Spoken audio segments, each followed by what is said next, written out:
నాగరిక ప్రపంచానికి దూరంగా విసిరేసినట్టు ఉండే పల్లె, నడవడానికి కూడా వీల్లేని దారి. ఇక ప్రాణాల మీదకొస్తే దైవాధీనమే.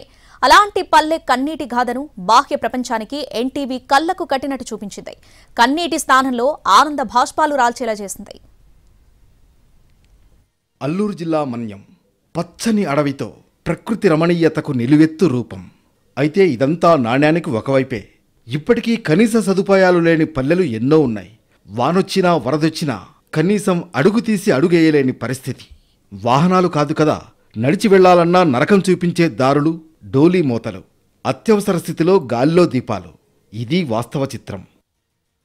ఎక్కడో కాదు, ఏజెన్సీ హెడ్ క్వార్టర్ పాడేరుకు సమీపంలో ఉన్న సలుగు పంచాయతీ దబ్బగరువుకు రోడ్డు లేదు. ఎవరైనా అనారోగ్యం పాలైతే డోలీలో మోసుకుంటూ పాడేరు ఆసుపత్రికి తీసుకురావాల్సిందే. గర్భిణుల ప్రసవ వేదన గురించి ప్రత్యేకంగా చెప్పాలా? అంతేకాదు, ఆసుపత్రిలో ట్రీట్మెంట్ తీసుకుని చనిపోతే వారి మృతదేహాల్ని ఊరికి తీసుకుని రావాలన్నా 15 కిలోమీటర్లు డోలీలో మోసుకుని వచ్చేవారు. ఇలా వీరి కష్టాల్ని కళ్లకు కట్టినట్లు బాహ్య ప్రపంచానికి చూపించింది ఎన్టీవీ. బాబు బాగాలేదండి, డాక్టర్ పిహెచ్కి తరలిస్తూ ఉన్నారు. కాబట్టి అందరూ కూడా ఈ వీడియోని గమనించి అధికారుల దృష్టికి, పెద్దల దృష్టికి, రాజకీయ నాయకుల దృష్టికి తీసుకెళ్తారని, అలాగే సీఎం చంద్రబాబు దృష్టికి కూడా ఈ వీడియోను తీసుకెళ్తారని. ఆ గ్రామంలో రోడ్డు లేదు, మంచినీరు లేవండి, ఏ హాస్పిటల్ లేదు, ఏ ఒక అంగన్వాడీ లేదు, ఏ అధికారులు ఏరడానికి రహదారి లేదండి. ఈ యొక్క పేద ప్రజలు, గిరిజన ఏటీజీ ప్రజలను ప్రభుత్వమే ఆదుకోవాలని. పాము కాటేసిన వృద్ధుడు, నిండు గర్భిణి, సరుకుల కోసం ఇక్కట్లు. 1 కాదు 2 కాదు, అటుగా ఉన్న గ్రామాల చుట్టూ సమస్యల పుట్టలే. వీటిపై ఎన్టీవీ వరుస కథనాలు ప్రసారం చేయడంతో ప్రభుత్వం ఫోకస్ పెట్టింది. అధికారులు సందర్శించి రహదారి నిర్మాణానికి ప్రణాళికలు సిద్ధం చేశారు. ఫారెస్ట్ డిపార్ట్మెంట్ అనుమతులతో మెటల్ రోడ్ రెడీ చేశారు.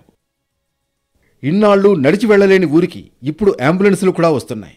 వాహనాల రాకపోకలు సాగుతున్నాయి. 4 పిల్లలు కూడా ఇంట్లోనే వాళ్ళు ఉంటున్నారు. వాళ్ళకి ఎవరు పోషణ అందించేటువంటి వారు లేరు. హెల్త్ విషయంలో కానీ, అలాగే విద్యా విషయంలో కానీ, చదువు విషయంలో కానీ, ఆరోగ్యం విషయంలో కానీ, తిండి విషయంలో కానీ ఎటువంటి అందుబాటు వారికి లేదు. ఎవరు వారికి చూసే నాదుడు లేరు. చదువుకునే విషయంలో కూడా వారు చదవడానికి ఆసక్తి ఉన్నప్పటికీ కూడా ప్రోత్సహించేటువంటి కుటుంబంలో వారికి లేరు.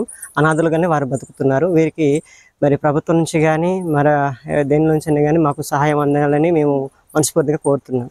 సమస్యల నుంచి గట్టెక్కేందుకు సాయం చేసిన ఎన్టీవీకి గిరిపుత్రులు కృతజ్ఞతలు తెలిపారు. ఇదే ఊళ్ళో కన్నవాళ్లను కోల్పోయి అనాథలుగా మారిన చిన్నారులపై ఎన్టీవీలో కథనం రావడంతో స్వచ్ఛంద సంస్థలు వారిని ఆదుకునేందుకు ముందుకొచ్చాయి.